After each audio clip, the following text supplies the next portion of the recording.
has me thinking different, like what's the harm in like imagining something completely that seems completely impossible. Right. And I remember a professor saying like the way like our world is kind of like constructed right now, like, somebody imagined white supremacy. Yeah. Like it's all just an imagination that became like practice. Made it up. Somebody made it up. This isn't like... They imagined the world. Yeah. Of where this can be dominant. And exactly. It can be. So for me, that helps me think of like, oh, well, that doesn't... Like, my imagination is very important to like combat against that.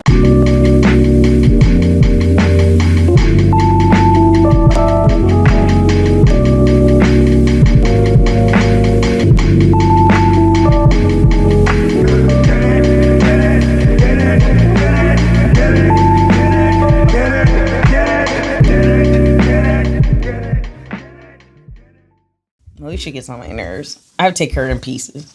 Who? Moesha. Why does Moesha get on your nerves? She like... What? Moesha, she's just like so nosy and in everybody's business. But no, I still love Moesha. Like I wanted to be Moesha when I was a child. Like I was like, ooh, I want to be Moesha. I want to go to Crenshaw High. I want to because my grandfather lived down the street from there. Yeah. And I wanted to be Moesha so bad. But now I'm looking at her, I'm just like, girl, you're annoying. And you need to be a better friend to Kim. That's what I keep hearing. Like everybody keeps saying she's not. I haven't got past the third episode. But like, she can be a way better friend too. Is she just shady?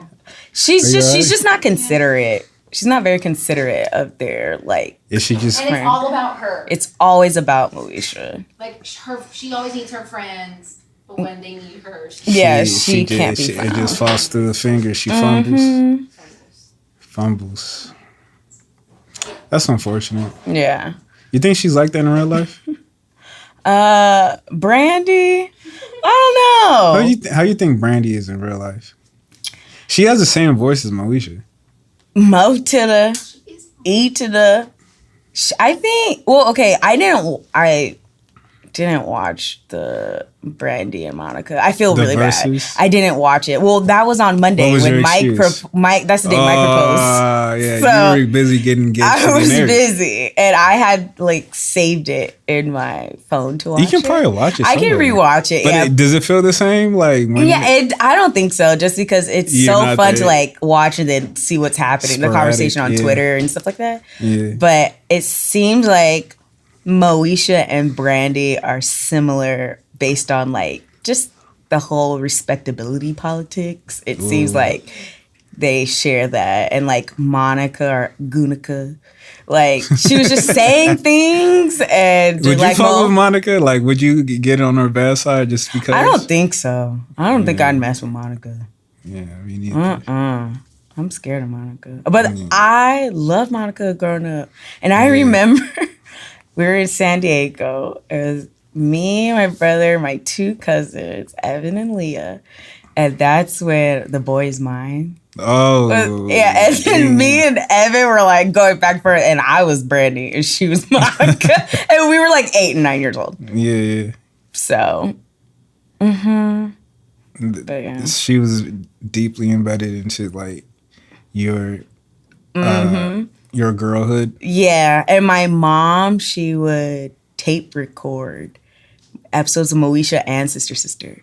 So I used to watch the same episodes. So you already had the episodes. Yeah. I don't have all of them, but there's some that like, there's one episode when Hakeem is over and he's like trying to make this dish for, I think he's like dating this girl who goes to a different high school. And he's like in the kitchen making stuff and it's just a hot mess. But like, it's weird because I can remember the smells that I felt watching that show. Really? It's weird. Certain smells come up and memories and feelings like in my body come up because I would watch that episode over and over and over again as a child. That was like your like your rerun. Yep, thing exactly. Or like my mom would like stay up late nights and like record over some of the other shows, episodes I had already watched a million times. But I remember just being in my room and just rewind, watch it again. So I can, even when I was watching Moesha recently, there's some episodes like I still remember the lines. And that's how much I watched I thought you were about to say like the plot or something. No, but I remember lines. Like, word for word, like, like you saying it with them. Mm-hmm. And some of them I was like, oh, I'm just going to pretend. Like, or just make it up. But it was like exactly word for word. And it kind of scared crazy. me. Yeah. It's like, I was thinking about today, I was like, if someone were to like place random numbers together, say of like your best friends at when you were in third grade's house number, not knowing that it was going to happen, you just saw that cluster of numbers together. Would you be able to recognize that was their number? You know what I'm saying? Like, I remember my friend Lauren's number, right? Because that's when we used to like pick up the landline and call. Used to run and so it was like 909 something 3636. I know it's 909 8 something. I'm missing the next two letters, but 3636. And I used to call all the time. And mind you, I could have just walked up to her house. She lived up the street. But if I saw those clusters number, I would remember. You know right off the bat. Like, you would just be like, oh, what is Lauren's number doing right here? But that's the only one I can remember right now. Or my mom's number. Yeah. I remember that number. How about your own house phone number? Oh, yeah. I remember that. Well, we don't have it anymore. But, yeah, I remember that. And number by number. Yeah, I was like, I don't know. I would be like, that looks familiar, but then I would be like, it'd take me like to the end of the day, like when I'm about to go to sleep and be like, that was Lee's number or whatever. You know what I mean? I only remember a little bit, but like I also remember random things, like things that are not important. Yeah, I feel like just based on this first 5 to 10 minutes, I think you have an impeccable memory. Thank you. Is that true or no? I feel like I'm starting to get my memory back. Yeah. Because after my mom died, I forgot a lot of things. Yeah. And so my friends would tell me stuff that happened, or like Peachy and Christine and Lou would tell me things. And it's like, well, I believe that happened. I just have no recollection of it. Yeah. But is this like more recent? Well, so first I would say it was more like college. Yeah. But you're not supposed to lose that memory. But first, I got to do a couple things. Okay, yeah. First question. Well, first, will you clap in with me? Okay. On the one. On the one. Right. Okay. Don't black people do the two? Am I? It's a count. Okay. If I go, you gotta help me out. We'll figure it out as I start counting down. Like you just snap into place. Okay. All right. 3, 2, 1.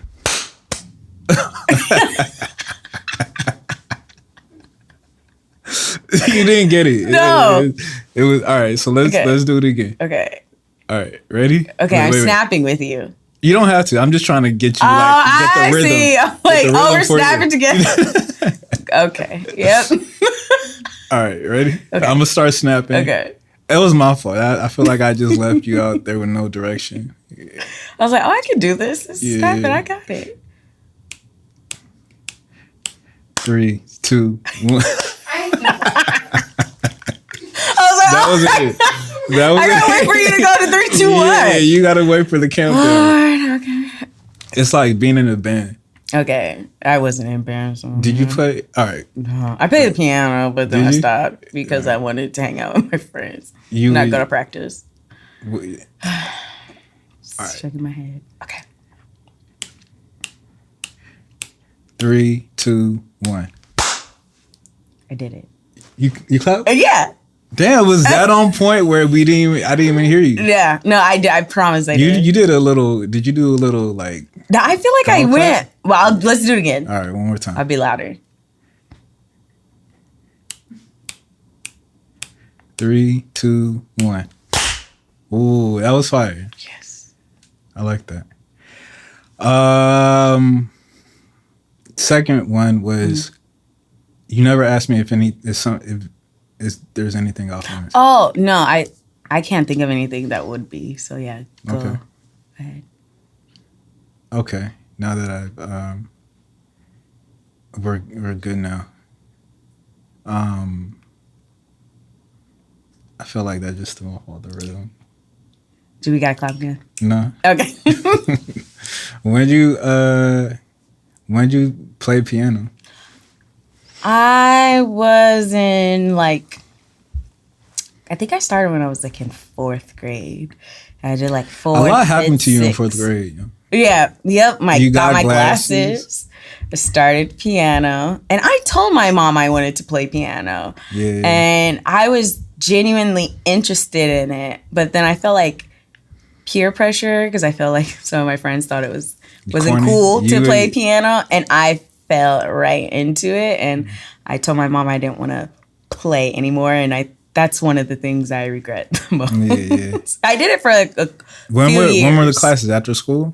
Yeah, after school and on the weekends. So like Saturdays so you at had to like give 10. up your weekends. For like 2 hours.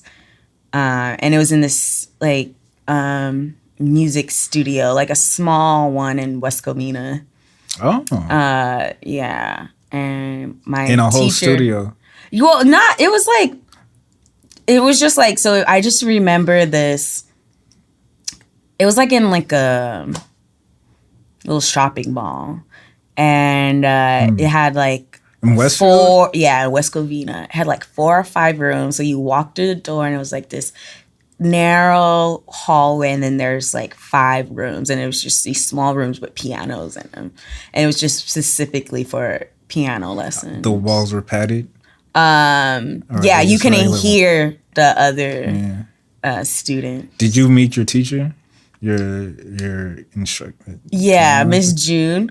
She was a really good instructor. She didn't have time to play around you. Like she made sure like you She was a needed to drill practice. sergeant. And she had like a little not a stick, but like this thing, and it's A like stick to, like, hit basically you? to hit your hand if like you Yo. missed the key or your hands weren't was a drill sergeant positioned. for sure. Yeah, she was a Yeah. drill sergeant. She did not come to play. Yeah. What else do you remember from 4th grade? I remember my teacher was Miss Page. She Miss Page. loved Harry Potter. What elementary school did you go to? It was called Emmanuel First Lutheran. It was this tiny private school Where? in West Covina. In Westco? Yeah, not too far from the West Covina Mall. Okay. And so Miss Page, it was, like I said, it was a Christian school, and she loved Harry Potter, but Yeah. so we had to get permission slips basically to read Harry Potter because it was That was a quote-unquote big witchcraft. Yeah, that was Yeah. a big debate in the Christian community. And so Yeah, I my remember parents that. were like, whatever, they don't care. But I remember a couple kids that had to leave the room when No. we would read. Yep, because their parents were not having it. That's so funny. Yep, I remember that. It's like, all right, we about to bust open this Hogwarts. What y'all about to exactly. do? Yep. So yeah, and like Anybody that's not with Hogwarts, step up, stand up. And exactly. Go outside. They had to like go outside or In the like hot ass sun, probably. or go What to they have like to read? Left Behind or what? they just got to read whatever book they wanted to read or like do their homework. Man, that's so that's crazy. I bet you they remember that. I Yeah, bet because you they were remember. like left out. It was Yeah, like yeah. 2 students. I can't remember who, but Anytime you just kind of like singled out for something in your life, you kind of it sticks with you. yeah, definitely. Like you never forget that shit. Definitely. Yeah, it sticks with you for a while. So you were with the masses though. Yeah, I read it, and I don't remember anything about. I remember reading it, but I just remember not being really into it. I don't know why, but it was. I enjoyed reading it with the class because we would read it together. Yeah. Are And you then- a fast reader or a slow reader? I'm a slow reader. Out loud? There are times when I do read out loud. I know it's like that, right? Like some days you catch you in a good day and it's like you got that rhythm and your confidence is there. Like the words were flowing. Then other days it's just like. Yeah. And it's now I can read for like pleasure. Yeah. Because before, like when I was reading a lot, I was reading for school and you learn how to fast read to like just get through the information that you need. Picking anything up though? Like retaining anything? There's some stuff that I retain, like if I really liked it, but it tended to just kind of be books that, at least when I was in grad school, whatever was particular to like my thesis, you were into that. Yeah, but other things I was kind of like, but I just feel like, I don't know, sometimes I feel like grad school is a scam. I do too. I feel you on that. And just like it's just the material you go through so fast, and like the whole idea, like you have to master something in 2 years, like that's impossible. I feel like it's a big networking like it is situation, and you learn, you learn all the politics of how things work versus undergrad, and I just saw a whole new light that I was just like, oh shit, like this isn't what I thought it was gonna be. Yeah, like a lot of this stuff I just like in grad school I realized like it might have been the subject I was studying, but like a lot of people don't know much. You know, so it was just like you have these foundations of stuff, and then based on like what people have observed to happen every time, just like how like the sun comes up every day, like they just observed, okay, this is what happens. But then, kind of like in real life scenarios, it doesn't. You kind of like react to like what has already happened. You know? Because I feel like a lot of times, at least in my experience, grad school was like very theoretical. They're theory based, and sometimes like I do think you need the theory, but sometimes that it doesn't actualize in the ways that like you may have envisioned it on a theory basis, but it's like the theory and practice have to like come together simultaneously or figure out a way for it to come together. What did you study in grad school? I was in the Women, Gender, and Sexuality Studies department. And so my thesis was on, that's when the Say Her Name movement just like was birthed. So it started in like 2015, and I started my thesis in started writing it and like or curating it in like November 2015, and then I wrote the bulk of it. How'd you feel about that? Like it was this huge movement emerges. Yeah, it's long overdue, and you're in the middle of coming up with your thesis. Did it just like hit you like lightning, or you're like, how was it? Originally I wanted to write about Caribbean migration and motherhood in the 60s, like after the British Empire kind of fell. So, and then we see like a lot of migration of Africans and Caribbeans because they were like commonwealths of the British Empire. So I was like really interested in that. And then I remember I was like, oh, you know, because I was really interested in Black Lives Matter. And then I learned about Say Her Name. And my friend had shown me pictures of the Say Her Name protest in San Francisco in the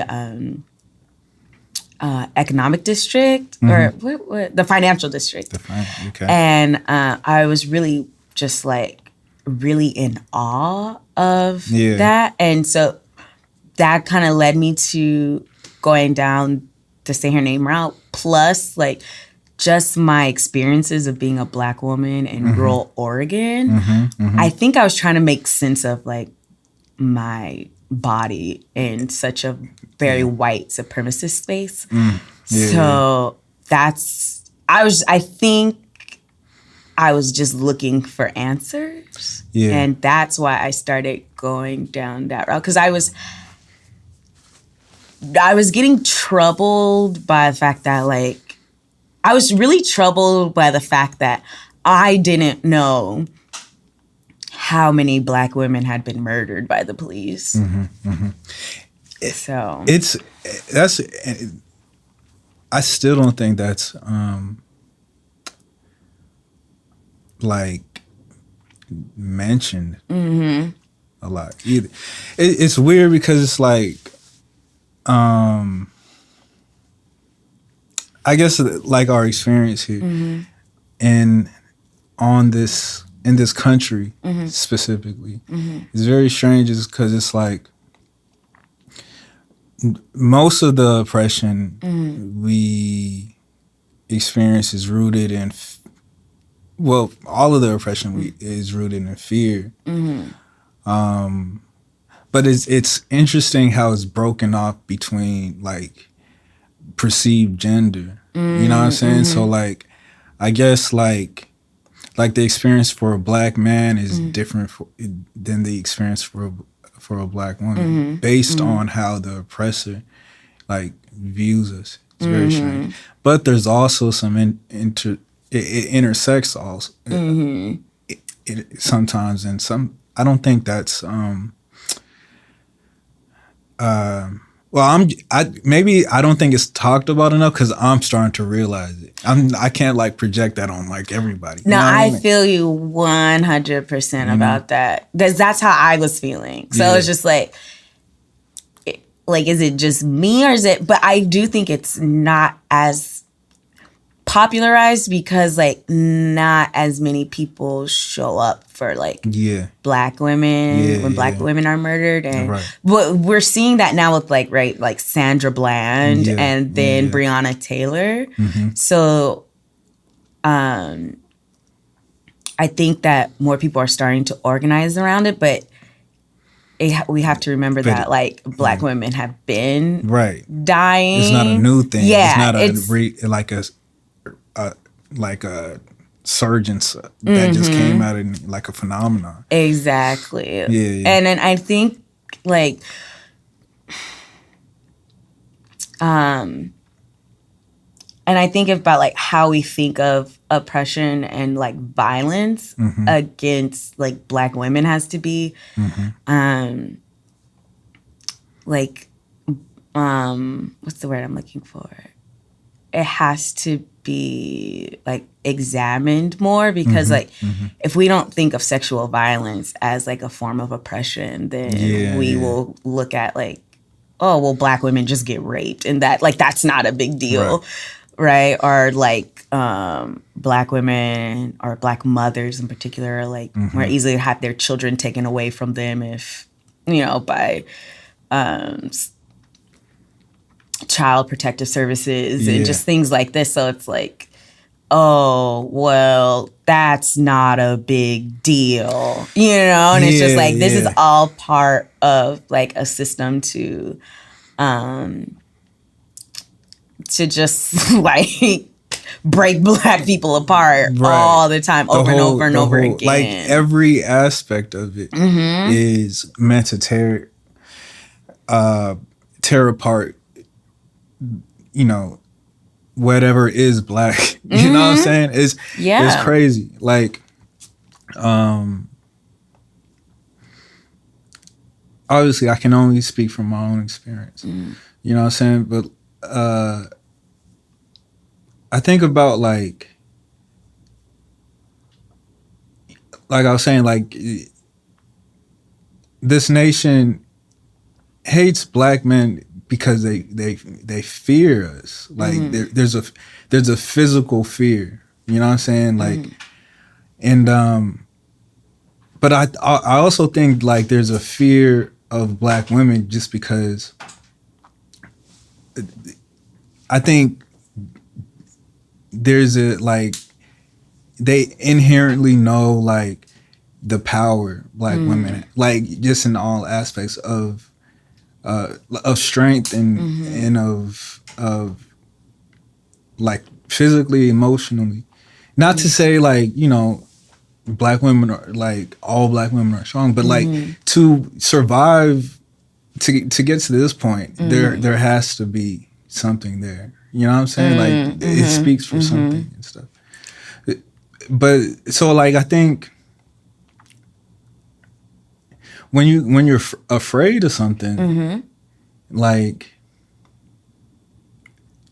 the way they think, not the way that like, because I can only observe what they think. Yeah, you know what like, I'm saying? and do we really want to know what they really like? Yeah, like I can't even think, because it's evil. Exactly. Like I can't even place myself into that body and think that way. You know what I'm saying? But from what I observe, is that like they feel threatened, so like okay, they're gonna kill the black man's body and they're gonna use the black woman's body for their disposal. You know what I'm saying? And I think it just permeates like the whole. That's what we see through this whole structure. You know what I'm saying? Like, and it takes form in different ways.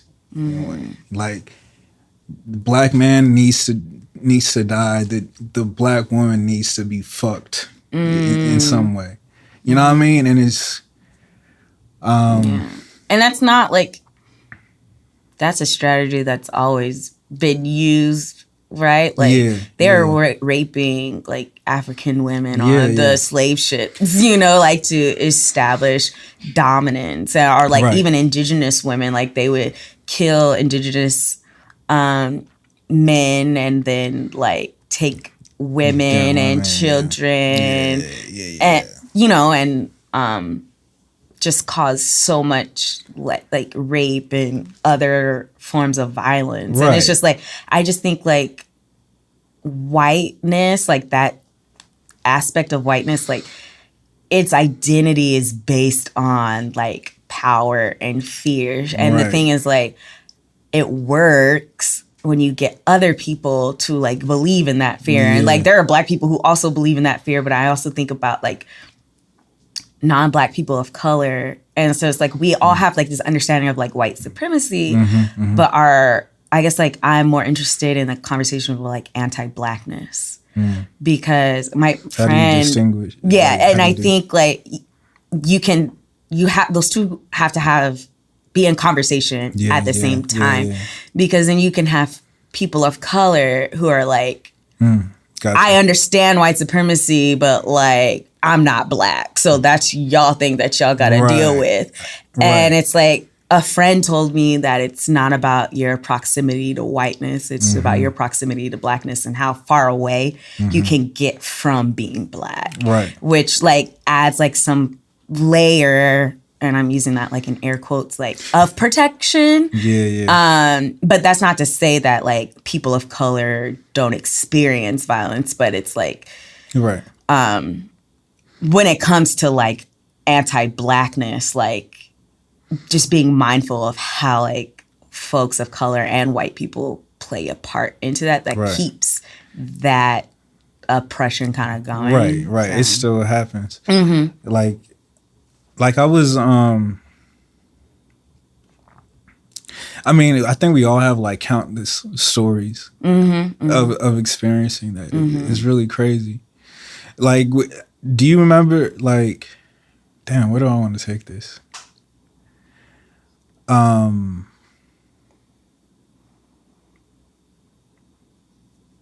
So do you remember like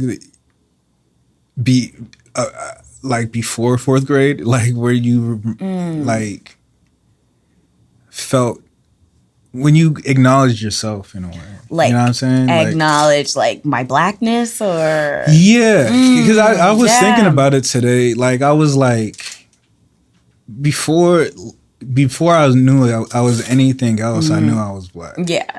You know, it's a because like I'm. You know, my parents are from Nigeria. Weirdly enough, I was like reflecting on like what communities I come from. I don't come from too many. Like I've always felt kind of like different every time. You know what I'm saying? So like, I never really had a solid like Nigerian community. You know what I'm saying? I grew up with black people, but like we were like the only black people in this sea of like other, you know what I mean? So it was just like a sense of community wasn't there, but before I can identify a community, I knew what I can look at my skin. I can look at how other people that didn't have skin like me, how they saw me and felt that energy. Because you can, as a child, you can feel that something's off, but I don't know how to make sense of it. Exactly. Yeah, I remember. So this is again, like, why do I remember this out of all things? I tell you, got an impeccable memory. I'm saying. I remember driving home. Well, I was in the back seat. I was in my car seat. Yeah. I'm sitting in the back. Damn, I'm like, car seat. Yep. This is how far. And it was my mom's. We were in my mom's white Maxima. I had to be like around like 4 or 5, and I'm sitting in my seat. And I remember just this fear of asking my mom that. I was like, I have to ask mommy this question, but I'm so scared to ask her. And then I was like, Mommy, I have to ask you a question. She's like, yeah. And I asked her, are you white? Damn. And because my mom was light skinned. Yeah. And I like, crazy. we are not the same color. Yeah. And I think I just noticed like interactions between like how people treated her. Wow. Versus how people may have treated me. I don't remember, but I just remember her being light skinned. And I remember being like, I want to be light like my mom. Why do I want to be light skinned? I don't know. But I remember being like 4 and 5 and being like, there's something different about me and my mom. Yeah. And my mom was like, I remember her, she paused for what felt like a really long time to me as a like 4-year-old, but it probably wasn't that long. But she said like, no, I'm not white. I'm black like you. And I was just like, okay, Mom. And just kind of like, I didn't really believe her. Yeah. And, but my mom's lineage, like her dad is half white. And then his dad was full white. And so it's in there. It's in there. And it's not I don't know too much about that side of the family, but I know like they owned the plantation in Barbados, which means that like we could just assume that my grandfather's family owned slaves, or inherited land that was owned by slaves, right? So their history is there, and I'm just kind of like interested in learning more about that from Barbados perspective. But anyways, that's like a whole different conversation. But like, I knew she was. Get there because I want to talk to you about something. Yeah, like that. I knew she was. She had to be, and I remember just having trouble with my skin tone. Yeah. But that's when the first recollection at of that me, age, knowing that like understanding my body as like a black girl child. Yeah, I think it's so strange because it's like, I think that comes in way earlier for girls than it does for like I don't know like colorism comes in way earlier for girls than guys. Yeah, I think it's like the way like just children are socialized, like because we're socialized at such a early age. Yeah, you show you kind of know what your value is. Yeah, like kind of early, like what you can like.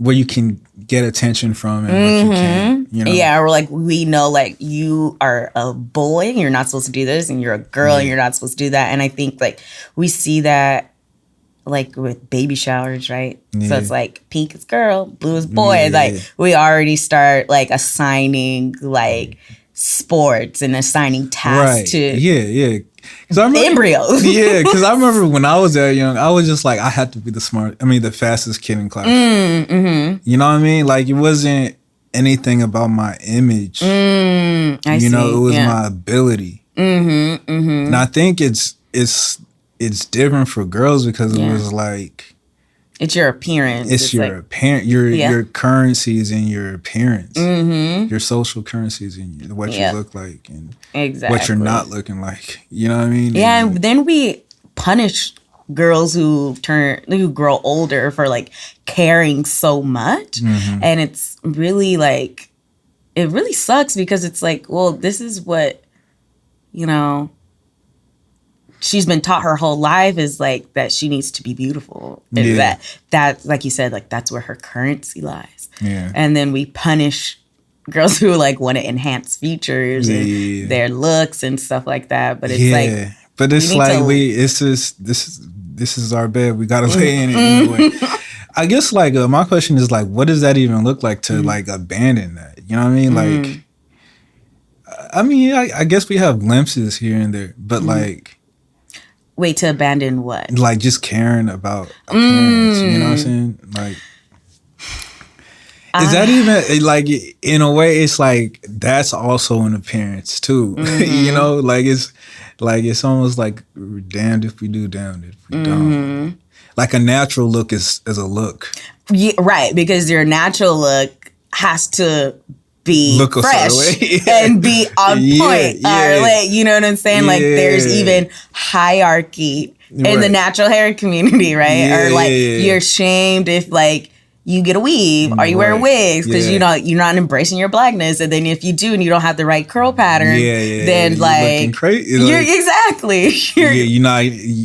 So people are offering like regimens for you, like how to take care. You know, it's kind of it's interesting. Yeah, so you're like, oh, just wear your hair naturally the way it comes out. Like, if we all did that, we all get made fun of because we all have so many of us style our hair to look a particular way, right? And I definitely. I don't think we can ever avoid now that we have mirrors. I don't think it's ever avoidable to like not care about what we look like. Yeah, and I mean like that's how people get jobs. That's how people get like access to things is based on what they look like. Like I don't think we pay enough attention or like how much like your level of attractiveness gets you through this world. Right. Yeah, it is very crazy. It's very crazy. Like just like down to the symmetry in your face or like, you know, I don't, it's very, it's like very that whole scientific thing. Like this is what makes you attractive. And then it's also like, that's very like Western idea of like. But also like it gets you like, this is what can also feed you.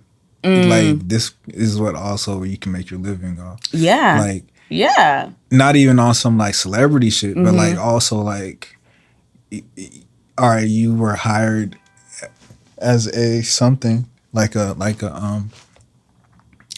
as say like even a janitor, you know what I'm saying? Because you have a kind, inviting face, right? You know, and even like the way that goes into like bodies, like how slim are you?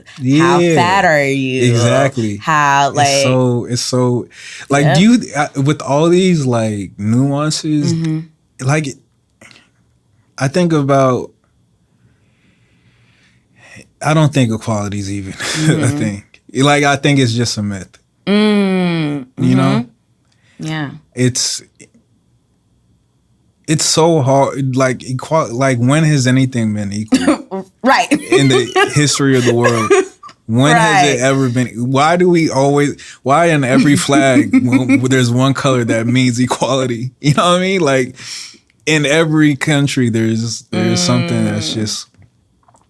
It's just equality and freedom. Okay. Yeah. Like, I've been thinking about that, especially lately. Like, when you have, I guess I'm wary of like so many big name companies like saying like Black Lives Matter. I'm like, what does that mean it's now? Marketing. It's not real. It's not real. This or like is helping freedom. The bottom line. What does freedom mean now? Like I've been asking myself these very questions lately, and like when I use them, what am I thinking of? Like, because now I'm starting to think of like the way people are using freedom is like access to the same shit that like.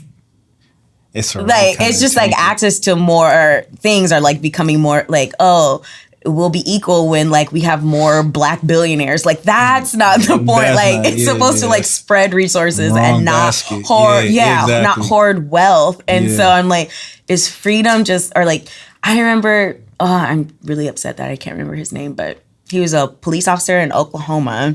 And I think his name, his initials are DH. I can't remember off the top of my head. I'm so upset that I can't remember right now. But he was half white and I think like Japanese. And he would go around raping Black women. So what he did was like Black women who particularly had like a record. Because his idea is like, no one's gonna believe them. Yeah. Because she's like, she was a former sex worker, or she had like a case of like drug possession, things like this. Right? So he had raped, I think they were able to like get like 15 women to come on stand. But the reason why he got caught is he raped this one Black woman who had no record. He pulled her over. That's how he gets caught. That's how he got caught. And what so many people were saying were like, well, like so-and-so officer did that and he got off. So like, why can't this one get off? They were like, making a plea. That was their argument. And it's just like, the point is, and they were like trying to argue like it's racist because he's half Asian. And it's like, wait, they were arguing for him to get off. Yeah, or like not get being a serial rapist. Exactly. And based then, on like, other cause being serial rapists. Exactly. So it's like what like the fuck that's is that, racist, and it's like, well, is that freedom? Is that equality? Like, no, scratch it off. That's not even even justice is kind of weird to me. It's just like these people they're never coming back. What do you mean justice? They've been they were murdered. There's what kind of justice? I mean, granted, there is the families that if they want justice, they deserve that for sure. But for us, like that did not know these people a year ago. You know what I mean? What does that mean? Exactly. You know I think that's such a great question because I've been thinking about that lately too, and I feel like if you would have asked me that question like 4 years ago, 5 years ago, I would have had an answer. And now I just feel like things I thought I had answers to are just like, fuck, I don't know shit. I don't know what any of this means. And like that used to scare me to like not have an idea, but I'm learning how to like sit with these questions and like, I don't know. And like be okay with that. And like, okay, so I'm gonna read more. I'm gonna just like listen. And I remember one of my professors being like, the questions you ask tend to be more important than the answers that you get. Like, you know, so. Because I think that when you ask a question, you're kind of observing, you're taking it in. You know what I'm saying? And I think that's the most important thing now. Is questions are so important. Yeah, like the world is so different from what we used to know. Whether granted, we've been screaming this shit for centuries. You know what I'm saying? But like, it's not the same world as it was centuries ago. You hear a noise? I think it was PG. But yeah, it's not the same world centuries ago. You know what I'm saying? So like, we have to like kind of put things in a context before we even know what the answer is. You know what I'm saying? If we ever get in it, I don't think anybody ever had like. Did our ancestors have the answer? Like I think they were just kind of like moving and shaking. You know, and I think like I don't like.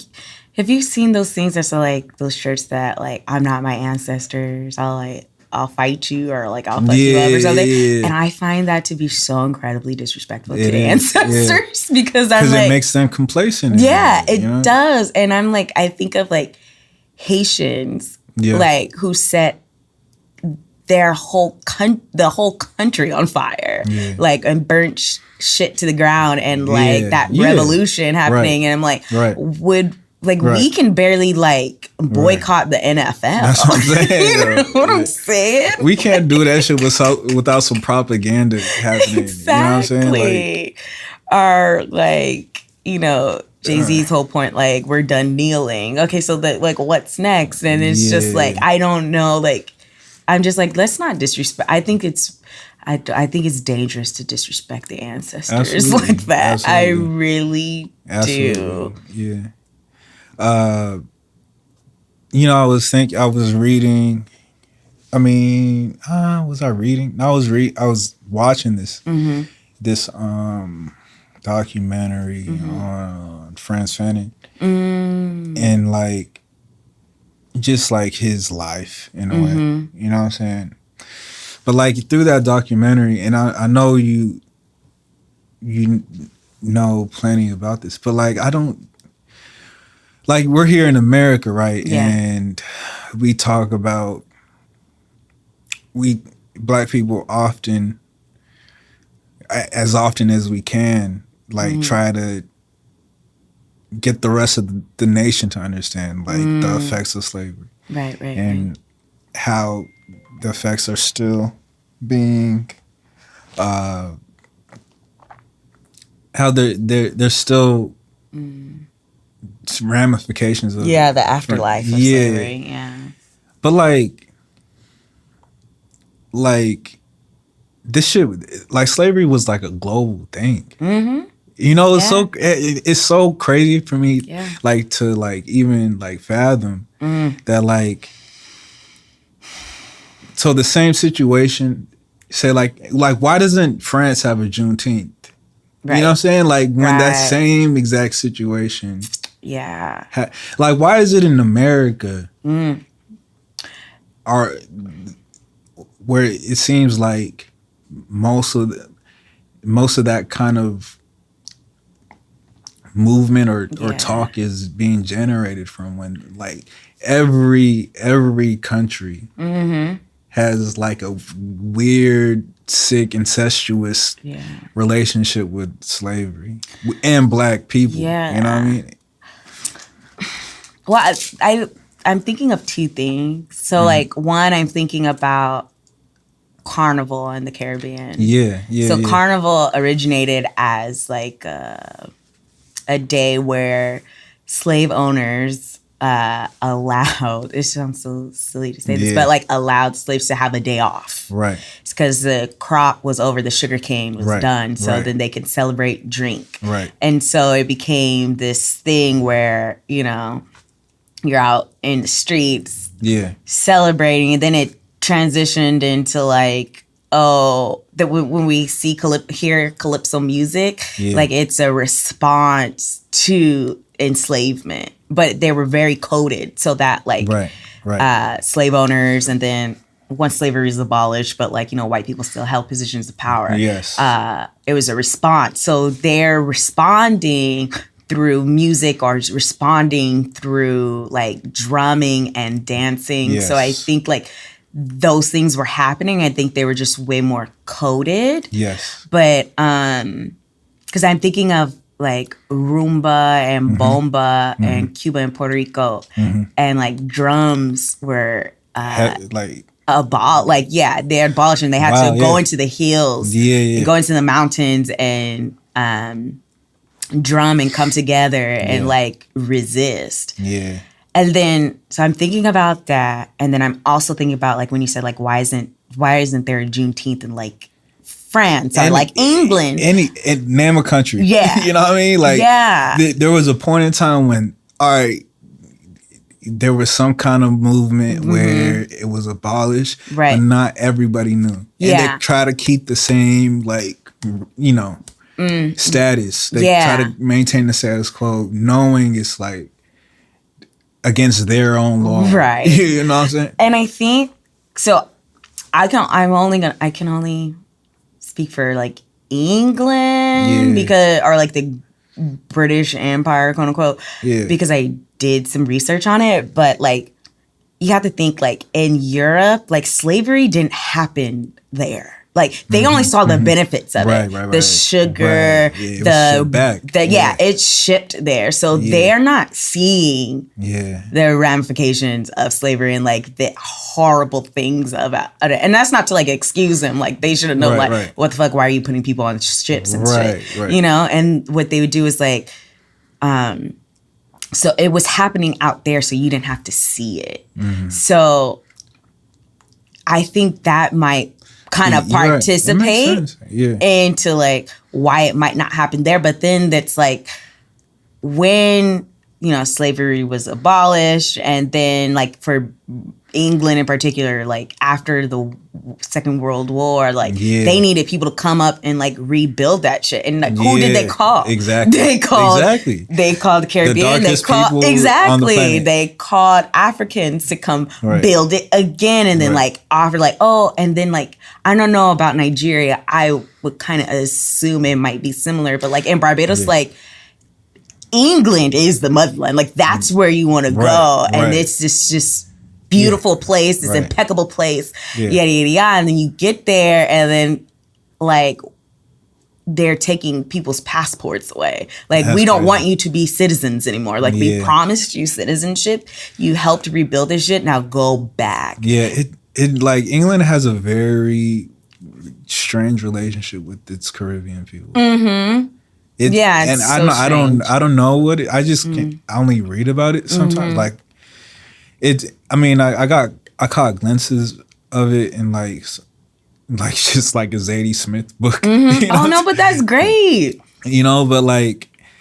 But it made me like really contextualize like, there's something that's not being said here. Yeah. Like they going about it like nothing happened. Like it's all good. But it's like, and because now the Caribbean is like their like, where they go. Yeah, I mean, Adele is over here, got the, Exactly. Like, it's so strange. And I feel like, because I still have family out there, but like, I'm seeing it through the lens of like an American, child of the diaspora. So I feel sometimes like, like, is that my place to like speak on this? But I feel like even in like the US, like, when we talk about slavery, I feel like we're always forgetting about the Caribbean. Right. And it's like, that's where it started. It's like in the Caribbean, in Brazil. I'm saying though, because while you were saying that story of like the free day or whatever for Carnival, the same thing was happening in New Orleans. Like, but the thing is, okay, so the same thing was happening in New Orleans. Birthplace of jazz. That's how jazz was started here in America. But at the same time, they were looking, somehow they were using the drums from the Caribbean to speak. Yeah. And so, like, eventually, white people caught on. It was like no more drums type shit. You know what I'm saying? It's crazy how like similar the stories are. I don't think it's crazy. It makes sense because it's like these diabolical people are like perpetuating the same like oppression in every area. So like the reaction is still going to be the same. Yeah. And like we have to also remember like they traveled a lot. So like slavery, like they're you might be in St. Lucia and then someone else buys you. Now you're in New Orleans and like there's this like connection happening simultaneously. And then like also like George Washington had a house in Barbados to learn how to like make rum. Then there's a George Washington house in Barbados. It's so creepy to me. And then like he's celebrated there. And I'm like... And it's a historic, it's like a tourist site. So it's like, I don't really know that Bajans particularly are like celebrating this history, but the fact that like people come here and they're like, oh, George Washington was here. And it's like a revisionist history, like it's storytelling. So and it's like, he was a slave owner, right? Like he was here for rum, yes, but like, he wasn't a farmer. Yeah, like he had slaves. He's a sick boy. Exactly. And it's just like, and I remember going to a plantation in Barbados in St. Lucie. And see, that's not even that like I can't even like hearing about it's a museum. St. Abby's is a museum. I didn't even like it's wild. I've never thought about plantations away from America. You know what I'm saying? Like it's so crazy. Like, and my family like we have a plantation, right? And my uncle works it, and it's like passed down generation to generation. And like the last still time, functioning, or what? yeah, it's still like he has animals on there, and like there's the land. Yeah. Now, like in updated terms, it'd be like a farm. Yeah, he doesn't. What makes it a plantation? I guess that's just kind of like what they call it. So he has like the house, and then there's just like a bunch of land on there. And so he has like, I remember the last time I went, he had like horses. He had like farm animals, like pigs and like just different animals like that. And it's just like,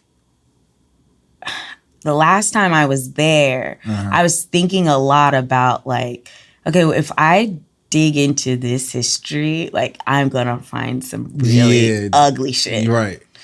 And like the reason why like my mom grew up like really privileged on the island is because her grandfather owned plantation, and they go back and back and back and back. And it's just, and I tried to the last time I was there, I went to the archives department, and I was like, I'm gonna try and figure out just names, and because I tried to ask my family, and people really couldn't get past Beresford's name. And was that an family name? That he's actually a Gill. So Kelman was my grandmother, so my grandfather's mother's name, because she wasn't married to my great grandfather. So they were half black. So I think like they took the name of the mother if they weren't married, and then plus they were half black. Like I think that also kind of played in like the distribution of wealth and stuff like that. So she was black and he was white. And like, yeah, my great grandfather sounded like he was like a real hot mess. Like, he had like five not wives, but like 5 baby mamas. I don't think he married any of them. He had like 20 kids. Damn. But like he had money, and it's like, well, where's this money coming from? So it's like I know what it is, but like I don't know for sure. But I'm like, and so like that's part of my history. So it's just like, and I think about like, there's no way, like, at least if we go further back, like, I don't know. I just think about like, I just can't stop thinking about slavery and like consent and like, right. Just it pervades, like it's in your everyday thoughts. It shows up somehow, somewhere. Yeah, and like Barbados was the first slave society in the Caribbean, and like the United States learned how to operate slave societies from Barbados. The fuck, man. Yeah, so it's this shit is connected. You know what I'm saying? And it like Andrea Stewart, she's a historian. She's Bayesian descent, but lives in England. And I've read her book like twice, and I always come back to it because there's so much history. Yeah. And she also does like a family tree. So she's collected like historical facts and then like piecing together like family knowledge. Yeah. And puts together the story, and it's just like, I don't know. And like I think about like, I'm working on a piece. It's gonna take me a while to work on it, but like, when I would always go back to Barbados, it was always vacation. I always have fun, and like the more history and diving that I do about Barbados, it's like, oh, this place is haunted. Yeah, this is a creepy place, but it's so beautiful. Right, but it's a haunted land. Yeah. What tipped you off? Just by reading the history, or did you feel it? Well, like even like my experiences there. Right. So like at my grandmother's house in St. Peter, we would just at night, like the winds, like it was just howls. Yeah. Or you can hear like it's just like, and it's just like it gets really creepy and it's scary, and so like I was like, I feel like there are ghosts here. I always felt that. And so when I was there in January, I was talking to my grandmother, and she didn't like to visit the past at all, like rarely. But she would tell me a little bit of things. So I was able to get a little bit out of her because I love storytelling, and I love I love learning from my elders. Yeah, yeah. And so she told me, she's like, well, this was a plant. The land that this house is on was a plantation, a huge plantation. And I was like, it's like I knew something was here because I felt it. Yeah, and the howls and the sounds. And no joke. So I went, when I went to the archives department, so when I went in January, I went by myself. I usually would go with my aunt or my brother or my mom. And this time I was just like, fuck it, I'm just going to go by myself and just spend time with my grandmother. Mm-hmm. And I was like, okay. And my grandmother, she passed away a couple weeks ago. So I'm like, I'm so glad I was able to visit her and spend time with her. Yeah. And so she dropped me off at the bus station, and I took the bus and I went to the archives department, and I went there 3 times. So I became cool with people that worked there. Yeah. And I was trying to figure out more family history, but I didn't have, so my great-grandfather, I needed to know his father's name, and nobody could figure out what his name was. Mm-hmm. So I'm like, okay, well, I'm all the way over here. Let me just, okay, I'm like, do you have old newspapers, from the 18th century? Yeah. And they're like, okay. They helped me find them. Yeah. And they're all online. And I started reading for sale signs. And it's mahogany wood, this furniture, this furniture. 2 Negroes, woman, man, and then furniture, all these things they sell. So it's slaves and furniture were the same thing. They were the same thing. Yes. That's crazy. And then I found their wanted signs. And they got up out of there? Yeah. So there was this one guy that was they'd been looking for him for a year. Mm-hmm. And he would write, in the way they describe him, mulatto, about 6 foot. They're describing all these things. He has a cut on his right above his eyebrow. You were and they're so detailed about this description. Yeah. And the thing that I was really intrigued about was he would go from different plantations and draw things and leave his mark there. Have you read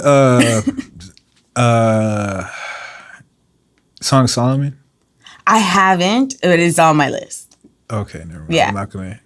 It's a beautiful. No, I need to. I actually need to read the goal is to read all of her books. But I haven't read all of them. That's just the first one I read. That's why I'm geeked about it. But yeah. So he would, and they were like, oh, we need to find him. We know he was here because he knew how to draw and he knew how to write. And he would and no one would give him up. You know what I'm saying? Yeah. And so I'm reading other stories of missing Black folks. And it's and that guy in particular, I don't think they ever found him. So I was thinking about dang, how did his life end? And Barbados is such a small island. It's not it's not big. Grenada or Guyana where there's hills and you can hide out there.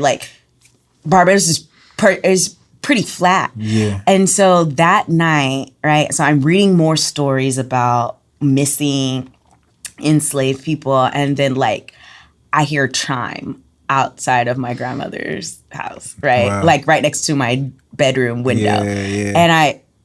And it just kept going. It wouldn't stop. And I was okay, time to shut this down. Going to bed. I'm doing all my prayers. Please protect me. And then I'm okay, maybe there's always been a chime outside. Yeah. And I go outside. She had no chimes. Damn. Okay. And I'm okay, y'all want me to find you. Yeah. And so I'm I need to really work on this piece because other than those wanted and for sale, signs and notifications in the newspaper, we don't really know much about Barbadian slaves during that time. So it's yeah, it's so crazy. how, like, if I'm going to write about these people, like, I need to learn how to communicate with them so they can tell me what they need. Because if I'm going through white people and like white historians, like that, it's already like, it's already like biased. Exactly. And then also it's like, well, do you want me to find you? Because I think sometimes I'm really like I feel like there's like a bit of like a romanticization of ancestors. And I'm like, do all of our ancestors want us to find them? Because of like it's beyond trauma what they went through. Like, I mean, if your grandmother doesn't want to go back. Exactly. You know what I'm saying? Like, she did not want to go, but she did not want to tell shit. Who wants to come forward? Exactly. You know what I mean? It's kind of, And it's taken, like, that happened in January, then COVID happened, and I was just like, I'm going to leave this project alone for a little while. But it's like, I want to go back because, you know, Barbados is like this beautiful place, and it's this place where you tour, and like that doesn't sell. Like slavery and like the afterlife of slavery doesn't sell people to an island. And but Barbados is also like economically dependent on tourism. You know what I'm saying? So it's really interesting. But I think it's a haunted place. I don't explore that. Yeah, I agree with you. I think it also depends on your intents. You know, like. I think they know people's intents more than anybody. You know, those spirits do. So like, I'm sure your intentions are pure and great, but I don't know. It's something I can't tell you to like do anything. Yeah. But like, I want to do it. But it's terrifying. Like, I know. It's scary. It's like, damn, looking under the rug and there's nothing pretty about it. And like, I guess I got more interested in like, I guess I'm just like, how do we like honor the dead? And I know there's like so much to learn about how to honor the dead and like be connected to them. And like, I think about my mom too, and like the hardest thing since her death is like connecting with her. Do you still feel her? I do, but I didn't for a long time because I think I just put a block of like, I don't want to connect with you, because I think that was part of like my denial and like my like avoidance. Your brain got in the way of like your spirit person. And it made it real that she was dead. And it was just like, my mom is like, there are like times even today, like almost 4 years later, I'm like I had this thought last night. Like, it would be 4 years on November 9th. Wow. And I'm like, wow, like my mom died. Like I still have these like moments. And I'm like, whoa. And it's like, once I'm learning how to like invite her in. And it's so strange because it's like, who teaches you how to do that? There's certain things. I'm adding that to one of the things in life that just never get taught. You know what I'm saying? Yeah. Learning how to connect with spirits that care about you. You know what I'm saying? Like the things, you know, because they come from somewhere. And it's, I don't know. Yeah. But I mean, like, so you're slowly kind of like breaking down trying to like convince your brain to like. And I think more so like my body too. Like, I think my body feels my mom, but I've trained myself, like, I think,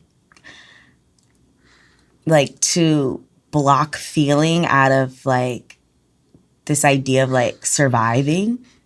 Yeah. You know? And then all of that kind of changed when I started blogging. Like I started writing. And I was journaling, but I felt like if I write this publicly, like I'm gonna have to just like go hard or go home. And I feel like accountability to it. Yeah, there's accountability to it, and but I was also really nervous. Like I had sat on that idea for like a couple years, and then I was just like, oh, whatever. I'm just gonna do it because I felt like it was a part of my healing. So ever since then, like it's been like, oh, like my mom is coming to me not to harm me. She's coming to like calm me down. And it's like, and I knew that to be so because I have dreams about my mom, and all of my, pretty much like for the past 3.5 years, every dream I've had about my mom, like I've been angry with her, I've like yelled at her, I've been involuntarily distant. or like, are you lucid in the dream where like you have control of your feelings, or you're kind of observing yourself be angry? So I'm like, I feel it. Like I feel it. It's not like I see myself doing this. It's like I'm in my body. Right. I don't know if that makes sense. And I'm like seeing her, and like there's been dreams where I've yelled at her and I've cried to her because I'm like, why did you do this to me? Or like I'm distant from her because I'm like, you're supposed to be dead. Why are you here? And we never made like these connections that we had in real life. And I was like, well, what is preventing me from like embracing my mom? And lately, the past couple dreams I've had like was like one of the first times like we embraced, and like we were riding bikes together. That's powerful. And we were just like in the sun next to the beach riding, and I just remember being like in the moment, because I was like, oh, this is gonna go away. But like, and we didn't speak, you know? We were just like enjoying each other's company. And then since I was like, when I woke up from that dream, I was like, I'm getting somewhere. Yeah, that was just you describing that. I was like, that's something new is happening. It is going to like happen. A transition is definitely happening, and it's something I never thought I'd get to. I always thought like, oh, like I felt stuck because I had those dreams or dreams similar to that for like years. You know what I'm saying? And I thought, because like the last thing I told my mom was like, I'll see you in my dreams, because my mom was hooked up to a ventilator. And so they took the ventilator out because she didn't want to be hooked up to the ventilator for the rest of her life. So like I was the one who had to like make the call to be like, do not resuscitate. And so like I watched her die, you know, and now I'm feeling different about it now because like in COVID, like you can't be around your family as they're dying now. And that's such a sacred space. They're by themselves. And it's like you literally you're dying alone. Exactly. And no one should die alone. You know what I'm saying? So like the last thing I told her was like, I'll see you in my dreams. And when I am having these dreams, like I'm upset with her, and that upset me. But it's like I started going to therapy. I started writing. I started like tackling my fears. And then it's like once I started doing that, then it was like, oh, that's it. I was just about to ask you like, how'd you get there? You know what I mean? Like, and you're fully aware that how you did. You know what I'm saying? Like, I wonder if it like just initially like it sounded like there was like a bit of resentment in your dreams for it. I wonder, and a lot of it came from like, you did this to me type of thing. And I wonder if like the decision, and also it having the being the deciding factor of like do not resuscitate is a huge burden. Like that if you don't process, it's going to come up in your dream. You know what I'm saying? Like not even to like laugh at you or anything, but like just the irony and how deep and dark it is. It makes me laugh because I kind of want to avoid it. But like you gonna have to like. At some point, that is going to resurface, and so like in your dream, you're like you did this to me because that burden was placed on you, and knowing you didn't want it, it's so crazy. It's like I'm very glad that you're where you're at right now. Oh, thank you. You know, it's really I was. So it's obvious that like I think you gotta go. Oh, yeah. What time is it? 8:40. You gotta go soon. But should we wrap? Let's. Well, you can finish your question. We can. Okay. My family's only like 10 minutes away from here. Okay. Fine. Okay. But yeah, like I guess. I was gonna ask is like how for me I've never had someone close to me die. You know what I'm saying? I don't know how that feels. I know it'll be an immense amount of pain that I've never felt before. I'm actually afraid of it more than dying itself, like me dying and stuff. Yeah. And but I have been opening up myself to like I mentioned like before that there's certain things like we have in our waking life that are just have never been like taught to us or addressed or like why do we dream? Like why is there a sense that we have like if we know some traumatic passes? You know what I'm saying? Like and I wonder like if death has something to do with that. Like death has something to do with us being able to connect with those things. Like why do we have memory as people? You know what I'm saying? Like what role does death have? That do you feel that like from what you've experienced it informs like those senses or like those experiences? Do you mean like so since experience like the death and like the closest like of losing my mom, like how that affects like like how I like interpret the world now? That and like do dreams hit different? You know what I mean?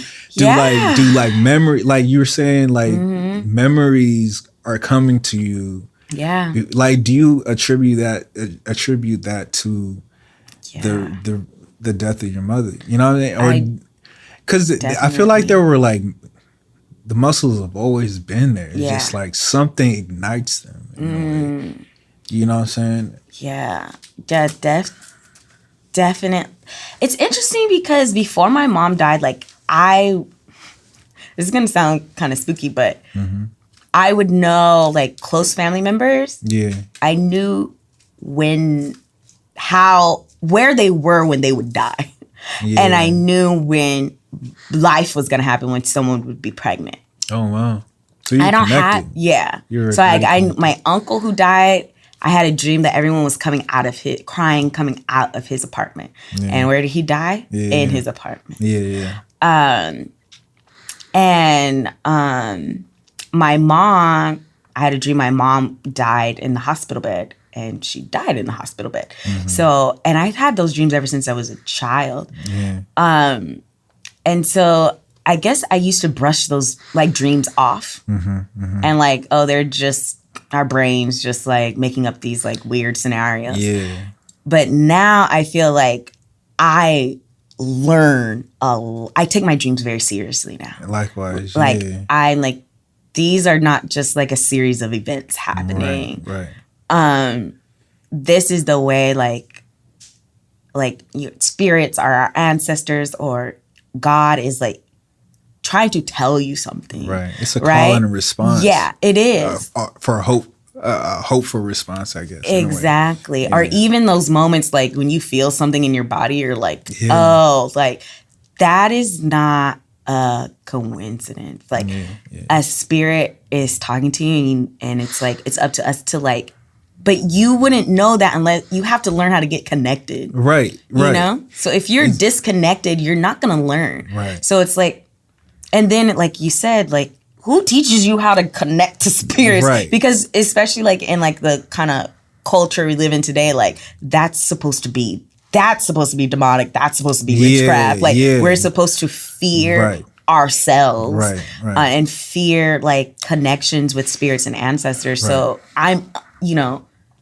learning all this right now and like just trying to like, okay, you just hit like the beginning of this and like not to lose, like not to get spooked out, like because it gets kind of spooky. It does. It's so new. It's so vast and dark in a sense of like knowledge, not as in like something to be feared, but like it's just learning how to walk. Again, you know what I mean? It's so foreign to what we experience here sometimes. Yeah, I mean, it's gonna be frightening. You know what I mean? So and like I think you spoke about this earlier. Like especially think of like white supremacy and anti-blackness. Like the fear of Black people is what like kind of keeps that oppression functioning, keeping going, and it's just and it's like how do we remove fear from like what we do not know?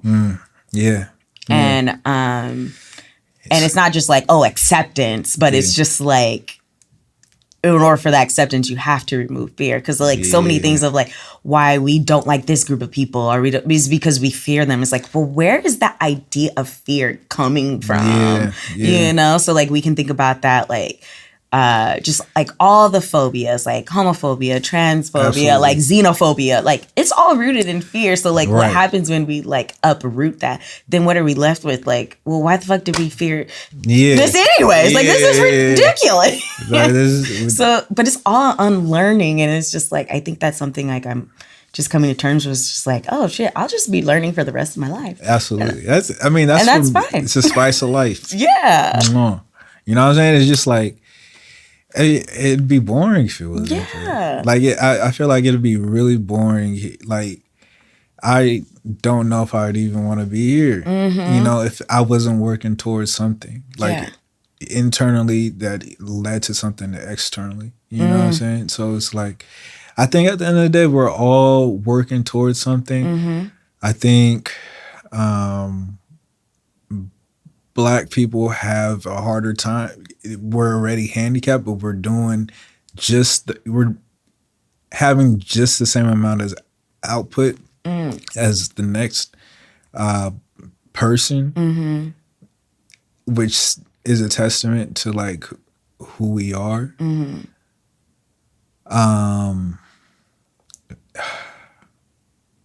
Like it's just it's a very strange existence. You know what I mean? Like in a way, I kind of feel like we kind of choose. I don't know. I want to believe that we choose our bodies. Like I don't think we were ever created or destroyed.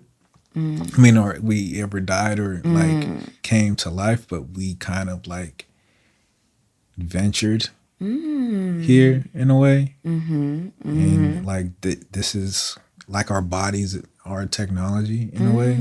It's like a suit. But I think it's because we accepted the challenge of working towards something that is greater than us. And I think without that, like life would just be like boring. Yeah, because you're just like born, then you die, and boom. All right, like, and there's people that believe like that's true. There's nihilists and, Oh, and yeah. atheists that just like, that's it. Yeah. I was And like, more that's cool. power- Like, that's you. more power to them if that's what gets you, Yeah. through the day. Right. Like, But like, I know for myself, like, I just be so bored. Like, Yeah. nothing matters. yeah. Yeah. I've definitely like thought through that and stuff, but Yeah. I'm just like, It's- I guess just because of like poetry and literature, Yeah. like kind of just like has me thinking different, like what's the harm in like imagining something completely that seems completely impossible. Right. And Right. I remember a professor saying like the way like our world is kind of like constructed right now, like, somebody imagined white supremacy. Yeah. Like it's all Yeah. just an imagination yeah. that became like Someone practice. Made it up. Somebody made it up. This isn't like, They imagined the world yeah. of where this can be dominant. And Exactly. Can be. So why for not? me, that helps me think of like, oh, well, that doesn't, like, my imagination is very important to like combat against that. If it can make this whole, for someone else, their imagination can make this, yeah, then we all gotta dare to imagine something. exactly. You know what I mean? And Like, I'm all that's for very true. imagination. That's very true. I don't like if it seems completely impossible. Like whatever, just think the impossible right. because especially like right now when there is no future, exactly. no future whatsoever. Like, what do you think? What's gonna happen in December? Like nobody Right. knows. Exactly. Like nobody has an idea right now. It's so crazy. Like, yeah, I don't know. But should we wrap? You gotta go. Yeah, I should probably go see my family. Yeah. Thank you for doing this. Thank you for having me, and thanks for like creating the space to like really just like flesh out ideas and think, and then also like, oh, you don't. I sometimes I get like feel pressure because I think people want you to have like a concrete answer and like don't really like kind of sit and like let's just think. Let's just let's just talk. Like let's not just spitball it. exactly and bounce ideas. So I appreciate that a lot. Well, thanks. Okay. All right. Should we call it? This is it. Don't get up too bad. It's lightheaded. You know the last one.